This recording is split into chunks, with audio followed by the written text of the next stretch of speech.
Tony Hawk's Underground 2 was released in 2004 by Activision, with development of the game having been done by Neversoft. The game was released on the Nintendo GameCube, PlayStation 2 original, Xbox, Microsoft Windows, Game Boy Advance Mobile, and the PSP. The game has a pretty captivating story mode. Your character and some other amateur skaters are kidnapped by Tony Hawk and other pro skaters to teach you how to become the best skater ever. You start by learning some tricks and techniques in the training area, and then you're sent out into the world to take part in the World Destruction Tour, starting in Boston, then moving over to several world locations such as Barcelona, Berlin, Australia, New Orleans, and Skatopia in Redland, Ohio. According to developer Neversoft, they sent their team to these locations in order for them to be more familiar with the places they had to replicate for the game. The goals for each level are always pretty much the same across all Tony Hawk games. Catch these letters to form a word, do a trick here, interact with this character, find this secret location, etc, etc.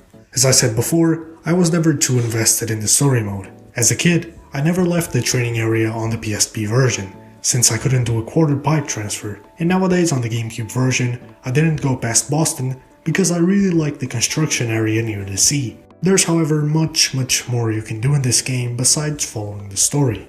If you want a gameplay style that is more like the older Tony Hawk games, you can try Classic mode. If you don't want to follow any goals and just want to skate without anything or anyone bothering you, then the Free Skate mode is for you. Don't like the default characters, maps, or even tricks? Then you should try the Create a Modes feature. There's a plethora of other modes and features in this game, to the point where the main menu is just a giant, game show-like wheel full of different options. To me, there's nothing better than hopping on the Free Skate mode and just screwing around in the training map. The game is 20 years old and was just supposed to be another licensed skating game, but this map is so timeless and iconic that it might just be the best skating map ever. The map is even older than that. It's a remake of Warehouse from the original Tony Hawk's Pro Skater. All of its different elements work together in a way that just seems perfect. The downhill ramp in the beginning serves as a way to neatly introduce you to the map, after which you have a bunch of different things to interact with, from the long rail in front of you to the half pipe next to it. If you ride a bit further, you'll notice a whole ass taxi in the middle of the map, letting you do your very first car hop trick. If you keep riding along this giant quarter pipe thing, you'll find the second area of the map, full of new elements, including some hazards like water and some more random stuff like tomatoes for you to throw around. There are railings that are way up in the ceiling, and it always feels awesome when you get to ride them.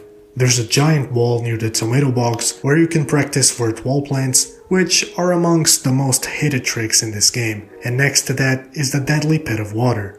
If you touch even one pixel of it, the game teleports you back while spewing some snarky comments about getting wet. If you time your jumps correctly, however, you can jump from one of the crates to the middle of the water area, which will allow you to climb a ladder and access a hidden area where you can do a pretty sick acid drop to the bowl of the first area of the map.